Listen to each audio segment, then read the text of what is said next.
நாங்கள் எந்த இடத்துலையாவது எங்கள் தலைவர் சீமான் அவர்களுக்கு எதிராக பேசியிருக்காரா? ஏதாவது ஒரு இடத்துல? இல்லை எங்கள் கட்சியை சார்ந்தவர் யாராவது நாங்கள் சீமான் அவர்களுக்கு எதிராக பேசியிருக்கிறோமா? கிடையாது. நாங்கள் இலக்கு தெளிவாக இருக்குது, திமுகவை வீழ்த்தணும், பிஜேபியை வீழ்த்தணும்.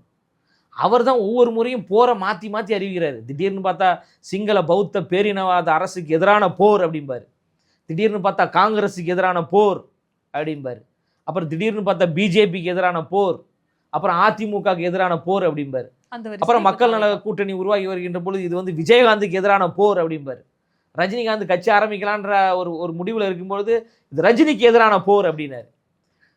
அப்புறம் என்ன பண்ணாரு, பெரியாரியவாதிகளுக்கு எதிரான போர், இது வந்து பெரியாரியத்துக்கு எதிரான போர் அப்படின்னாரு.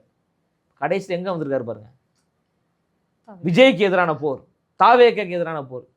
அண்ணா ஏதாவது ஒரு போரை ஒழுங்கா அறிவிங்க, ஏன்னா அவங்க தம்பிங்களே குழம்பி போயிருக்கிறாங்க. அண்ணா இத்தனை போர் அறிவிக்கிறாரு, எந்த போருக்கு தான் நம்ம ரெடியாக வருது?